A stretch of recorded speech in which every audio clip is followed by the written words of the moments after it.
All right, so yesterday we finished up talking about E2 versus E1, and we said E2 elimination reactions involve deprotonation of a beta proton followed by the kicking off of a leaving group all in one step.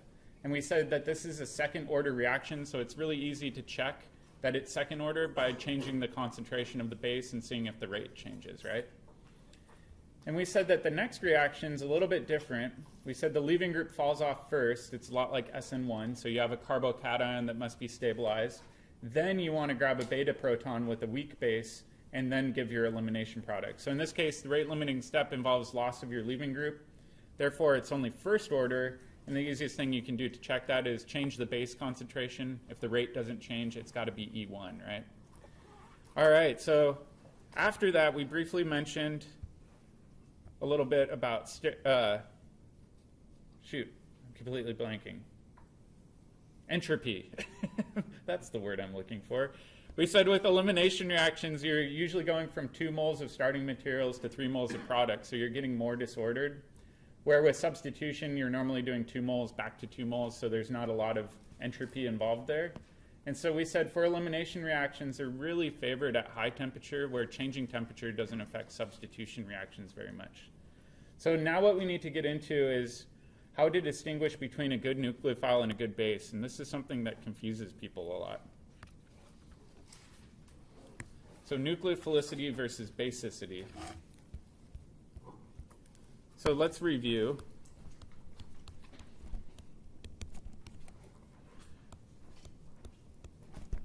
What does it mean when you have a good nucleophile?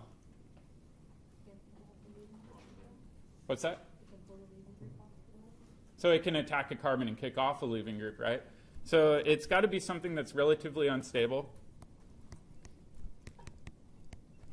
Good nucleophiles we know are unstable. They like to attack an electrophile, kick off a leaving group. What about sterics? They don't want to be bulky, right? Good nucleophiles, if they're bulky, they have a hard time reaching that electrophile and kicking off a leaving group, right? So in this case, good nucleophiles are things that are unstable and not bulky. And if we think about a good nucleophile, let's just do an SN2 reaction example here. We've got G in our reaction progress here. What are we looking at? Are we looking at delta G or our activation energy when we're looking at nucleophiles? Who remembers? So what determines the rate? Is it going to be the activation energy or delta G? Activation energy. So good nucleophiles have small delta Gs. Or sorry, have small EAs. I'm tripping myself up now. Good bases are a little bit different.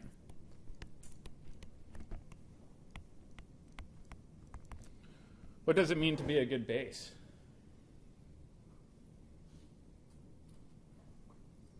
Are good bases stable or unstable? Stable. Are they? Good bases? Good bases are unstable, right? They want to steal a proton? Does sterics matter very much for bases? Did we ever talk about that in acid-base chapter? No. So we'll write size doesn't matter.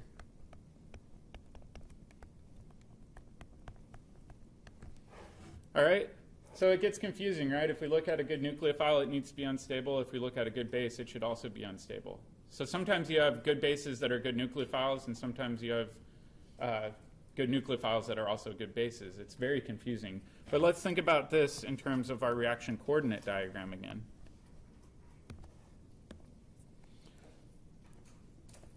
So if we look at an acid-base reaction, we really don't care about the activation energy, right? All we care about is whether or not our products are more stable than our reactants.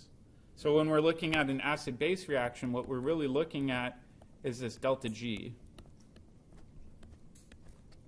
So good bases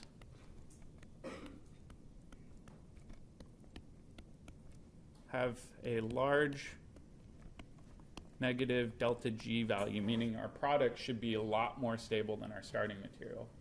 So they're kind of two sides of the same problem, right? Bases are looking at that drop in energy. Activation energy is associated with nucleophilicity. All right, so let's take a look at things that can affect activation energy again, and then we'll go back and talk about that basicity concept where we're looking at delta G.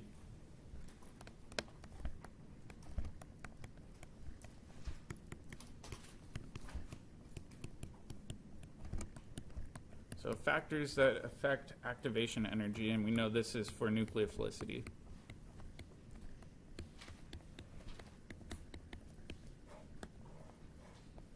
All right. First one we said is sterics. And that's the bulkiness of a molecule, right?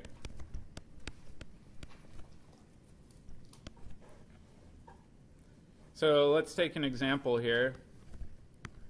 Let's say I've got hydroxide versus terbutoxide versus methoxide. Which one of these will be the best nucleophile? Will it be the left one, the middle one, or the right one? Left, right? All right, so this would be the best. It's the least bulky.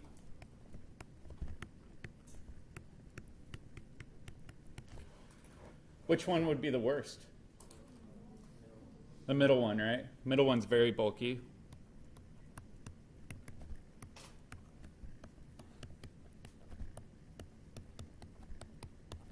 And this will be in the middle. It's not as good as hydroxide, but it's a heck of a lot better than terbutoxide, right? So sterics makes a lot of sense just intuitively.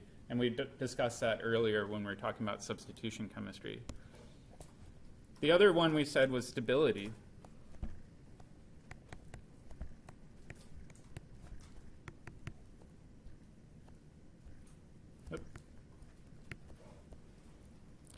And if you remember, solvation can impact stability.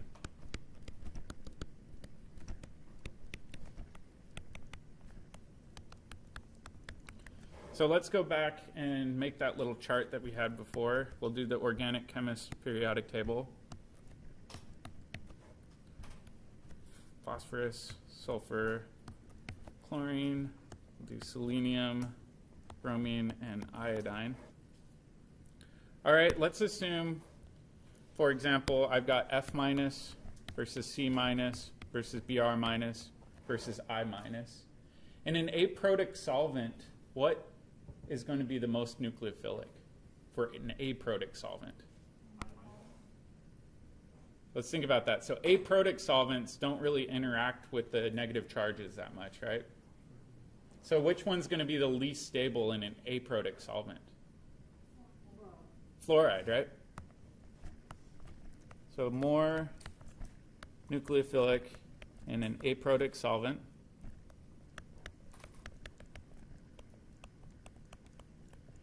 And if you remember, what trend is this related to? It's not electronegativity, right? Because electronegativity would say fluorine should be the most stable because it's the most electronegative.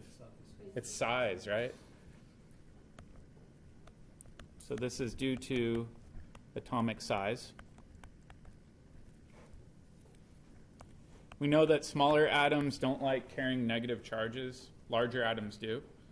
And then the other trend we saw was if you go down a column, we said that these are more nucleophilic and polar protic solvents.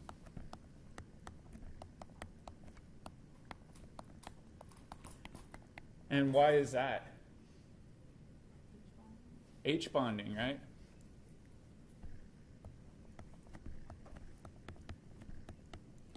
Specifically due to lack of H bonding. We know that fluoride, for example, if we put that into water, is going to hydrogen bond really, really tightly with the water. Water is going to completely wrap it up. That fluoride's not going to be a very good nucleophile. Versus iodide, iodide's a huge anion. That means water is going to have a hard time completely wrapping it up, and it's going to be a lot better nucleophile. Okay, let's think about it this way too. Which one's going to be more stable? Oxygen with the negative charge, or sorry, nitrogen with the negative charge, or fluoride with the negative charge? Fluoride, right? So we get more stable as we go to fluoride. So which one's going to be more nucleophilic? Yeah, going to the left-hand side is going to get more nucleophilic.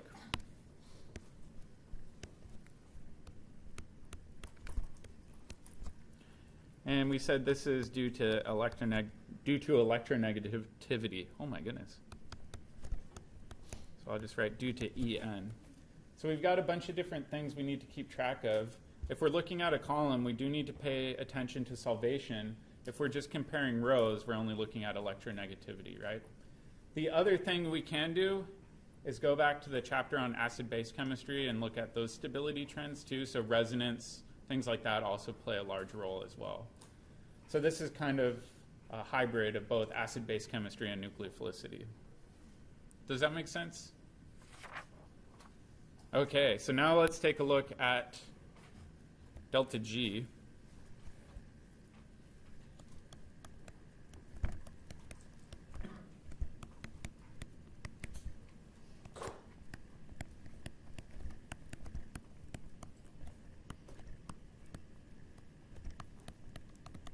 Specifically, we said that corresponds to basicity, right?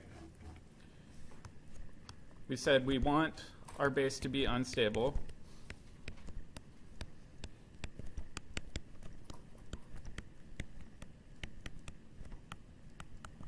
Another way of saying this is it doesn't follow the cardio rules well.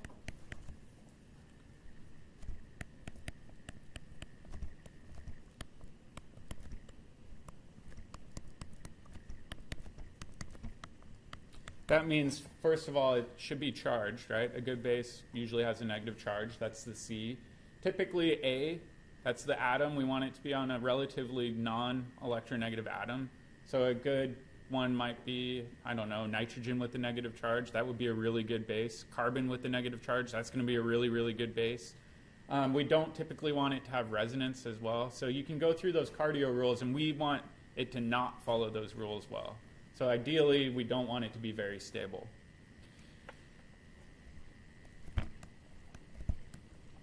Another way of thinking about this is we want our base to form a stable conjugate acid.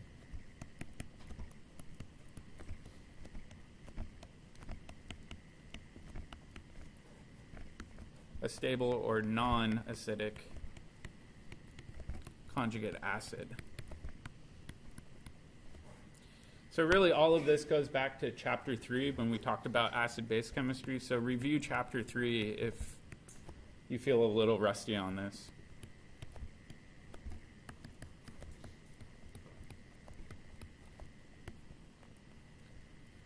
An important thing to note about basicity is, if you notice, we didn't talk about sterics in the cardio rule. We didn't really talk about solvation very much. So sterics and solvation play a really small role in basicity. They don't impact basicity trends very much. So sterics and solvation play a very small role in basicity. In fact, they're so small that I just simply wouldn't worry about them. They do talk about them briefly in the acid-base chapter, but it confuses people, and the difference is so minor it's not even worth worrying about. All right, so now the question becomes, we said that a good nucleophile should be unstable. A good base should also be unstable. Are there any good bases that aren't good nucleophiles? And are there any good nucleophiles that aren't good bases? So we have to figure out how can we get one without getting the other. So let's take a look at some of these. And we'll start off with bases first.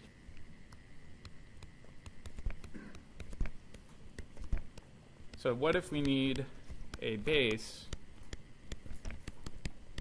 that isn't a nucleophile? These are commonly referred to as non-nucleophilic bases, right? Does anybody have an idea for how we can get a base that isn't a good nucleophile based on stuff we just talked about? What do you think? A really bulky base, right? Because we know bulkiness affects nucleophilicity but not basicity. So option 1,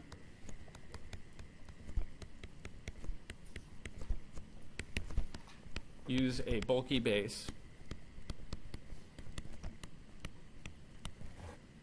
The most common one that you'll see is the terp-butoxide example I showed you earlier. Usually it's potassium or sodium as a countercation. But this portion of it is too bulky to be a good nucleophile.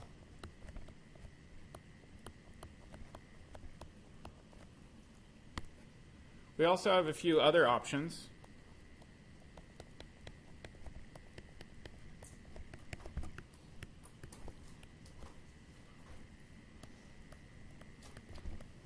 I'm going to call these our special bases. And we've got a couple different types of special bases that chemists have developed that are really good bases but are crummy nucleophiles. And I'll show you these. They're kind of a pain to draw, so bear with me.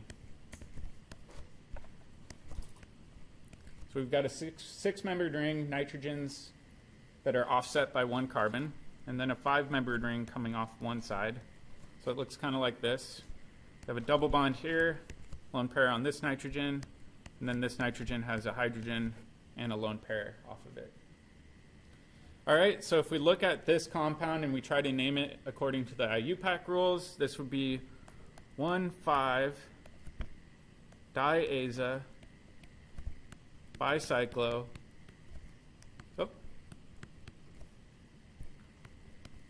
4,3,0 known 5-ene.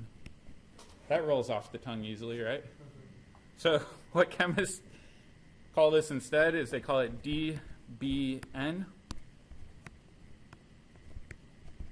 And this is a really, really good non-nucleophilic base. All right, now the big question, which nitrogen is going to be our base? I'll give you guys a minute to think about that and talk about it with your neighbor. Diaza is how most people pronounce it. Yep, AZA. So which nitrogen is going to be the better base?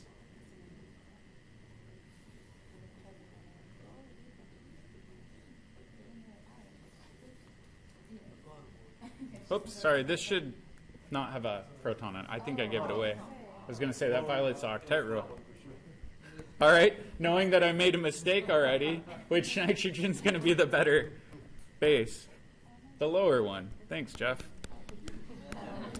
All right, so if we look at this, I'll draw the conjugate acid. I was looking ahead in my notes. All right.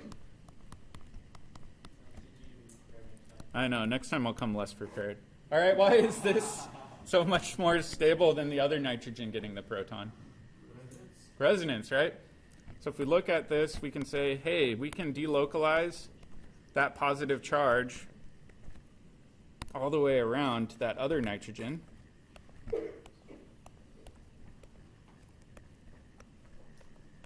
Let me fill this all in. So now we've got a double bond right there. We've got a positive charge on this nitrogen. And we've got a lone pair on that nitrogen. So this has a resonance stabilized conjugate acid. We know that means it's really, really stable. Therefore, it's a good base. Does that make sense? So DBN is a common organic base.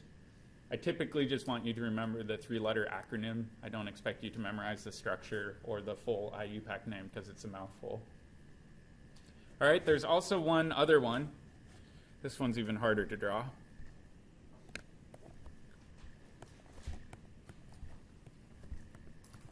We're going to practice our drawing skills now.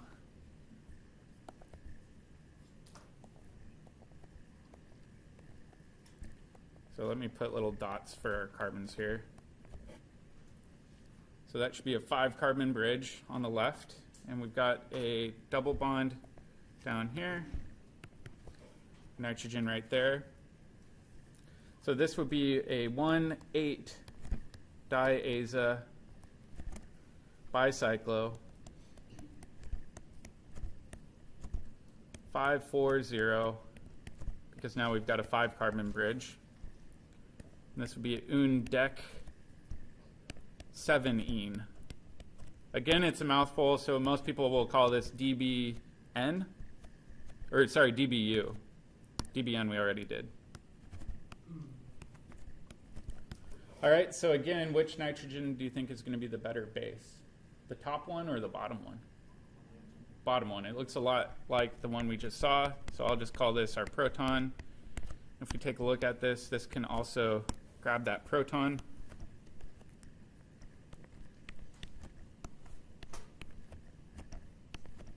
What does the aza mean?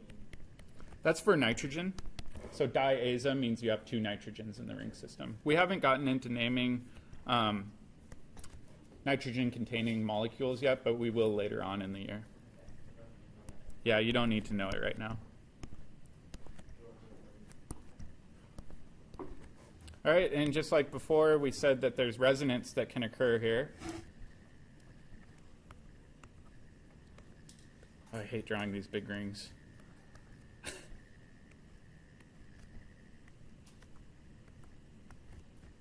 Where you can delocalize the positive charge across both nitrogens through resonance, which means that this is a really, really stable conjugate acid, right? So DBN and DBU are the big takeaway. They're good bases, but don't ever act as good nucleophiles. There's just too much going on in them. Make sense? All right. We have another option. So we did option 1 was use a bulky base. Option 2 was use one of our special bases, which is DBN or DBU. Option 3 is a little bit different. Use an insoluble base.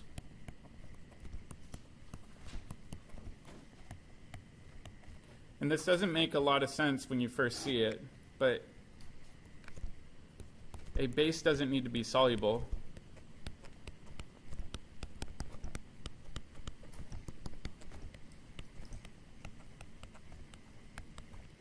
It can do surface chemistry.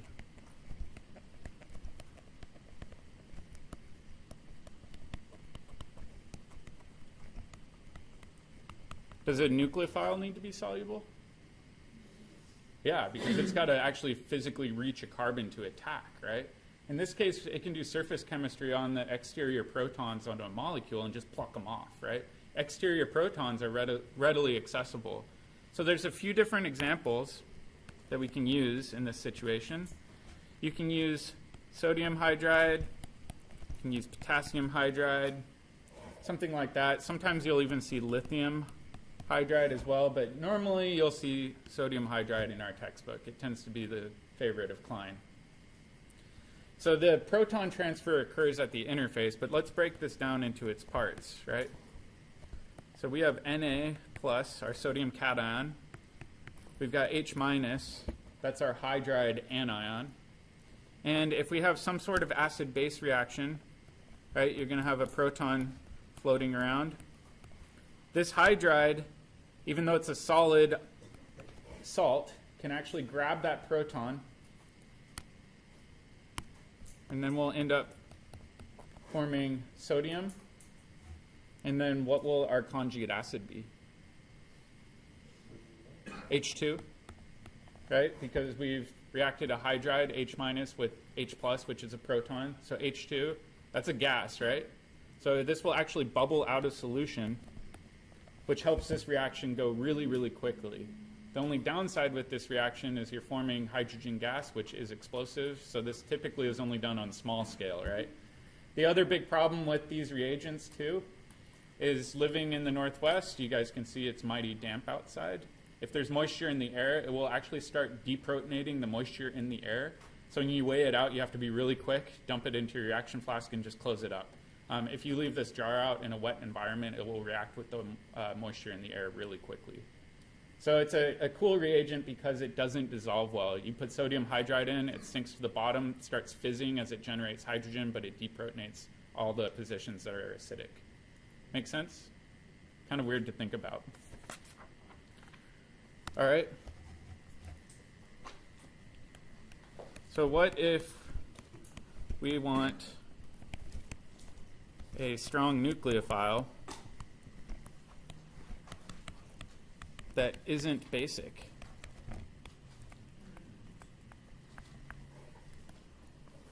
This gets a little bit tricky. What do you guys think we could do to get a good nucleophile that isn't a good base? Anybody have an idea? So what's something that has a negative charge that's a really crummy base? So carbon, if it has a negative charge, is a really good base because it's not happy with the negative charge. So what might be a good set of compounds that have negative charges but aren't very basic? Halogens, right? So halogens are great. With the exception of fluoride. Fluoride's kind of the oddball of the group. So we'll say Cl minus, Br minus, and I minus. They have a negative charge.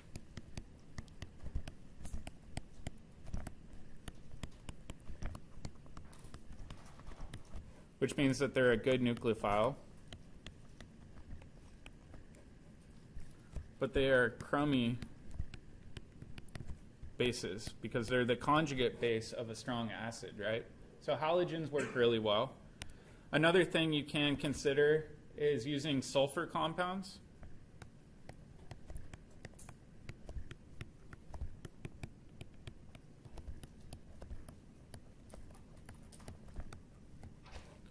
So things like SH minus, you could have an alkyl group on there too. You could also just have a neutral phile as well. These are also really good nucleophiles, and why do you think that is?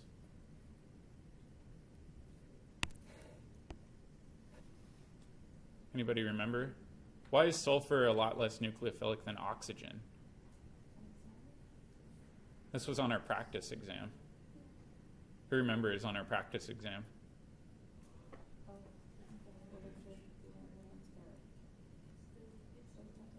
Yeah, so if you remember, sulfur is not very electronegative. It's not going to hold on to its electrons that tightly. That means the electrons on these sulfur compounds are really available to do nucleophilic attack, right? So let's write this down. So sulfur doesn't hold on to its electrons tightly.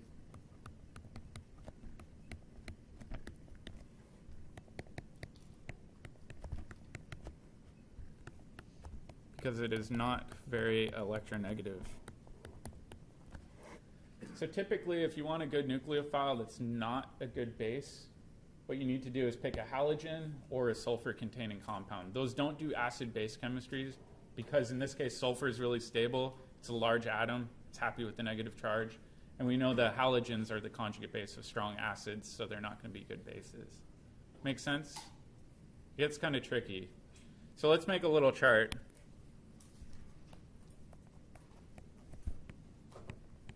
So good base only. I'll put over here. Both base and nucleophile.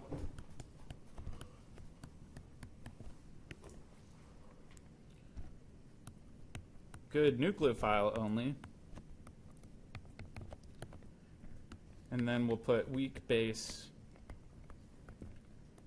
weak nucleophile. Whoop. And we'll try to make a nice little chart here. So what were the examples of good bases that were only good bases, not good nucleophiles? Special bases, bulky bases. So let's do a few of these. So we said potassium terbutoxide. That one works. Oftentimes people will just call this KOTBU. The TBU is short for that tert-butyl group. So that one's good because it's bulky. We said DBN and DBU are also very good. Any other ones? Yeah, sodium hydride because it's not soluble.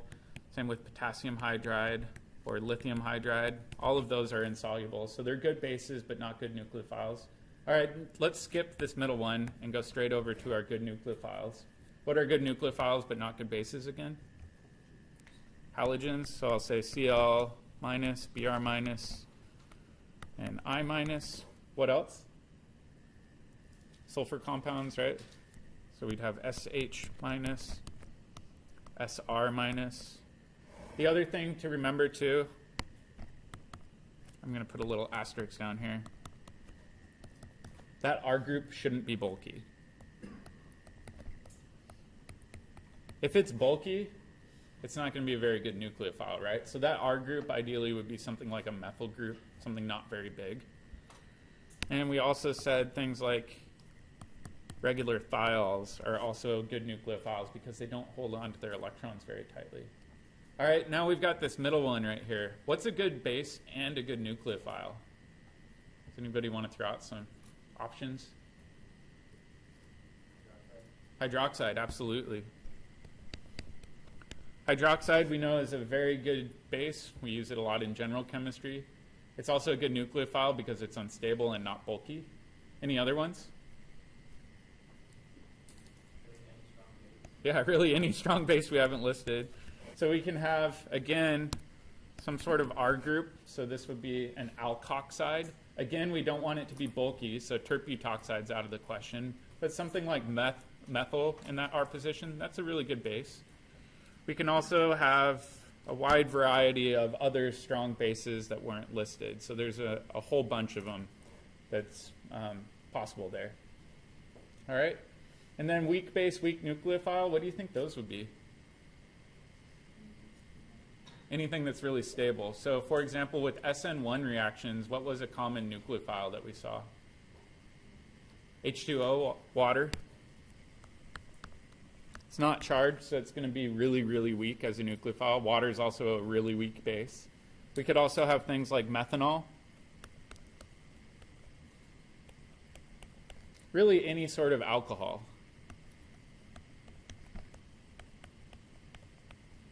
would work well as a weak base and a weak nucleophile, right? So now we've got kind of a whole bunch of different things we can pick from. And if we want a good nucleophile, we know which one to pick. And if we want a good base, we know which one to pick. Make sense? I know it's a lot to absorb all at once. All right, we have about 5 more minutes, so I want to get a sneak peek into the overall reaction mechanism for E2. There's a bit more to it than I showed you guys on that first day.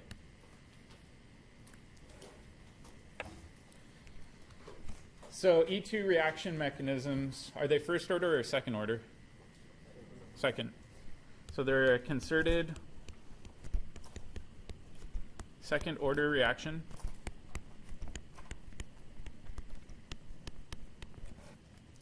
What's the rate again? If it's second order, we've got to have a little k, and what would go in one of these boxes? Base, right? So in this case, we're doing elimination, so we're just going to call it a base. And then I'll just call this our substrate.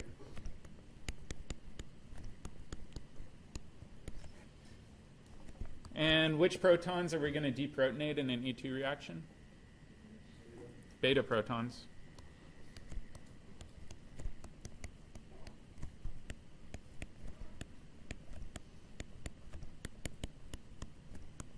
And beta protons, like we said, are 1 carbon further away than the alpha carbon that has your leaving group on it. And then the last one that's really important that we haven't talked about is the beta proton must be anticoplanar.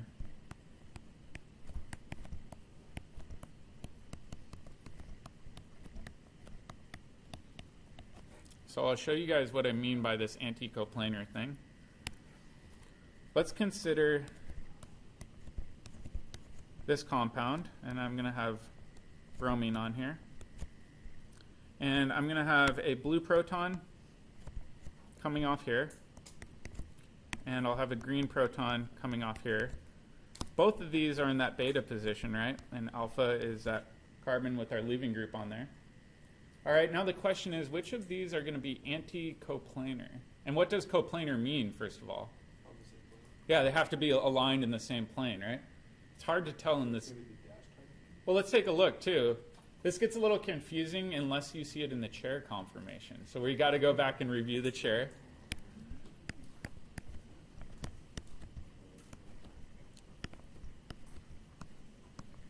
All right, so I'll put the alpha one here. On that alpha position, should the bromine be sticking axial or equatorial? What do you guys think? Axial, right? That means that an assumed hydrogen would be equatorial, right? I'll put the beta position down here off of that corner footrest carbon. All right, will the blue proton be axial or equatorial? Equatorial, okay. That means the green proton must be axial, right? All right, so which of the two protons will be anticoplanar? The green one, right? The blue one's not in the same plane as that bromine carbon bond, right? So in this case, these two positions are anticoplanar.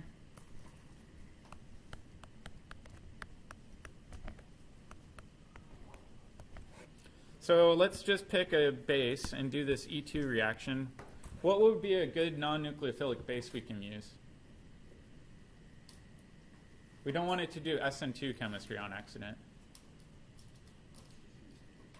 Terbutoxide? All right. So we know we've got to grab the green proton in particular. The blue proton's not lined up in the same way. It's not anticoplanar, so we'll grab that. We'll clamp this down. We'll eject off our bromine. Now we'll have a double bond there.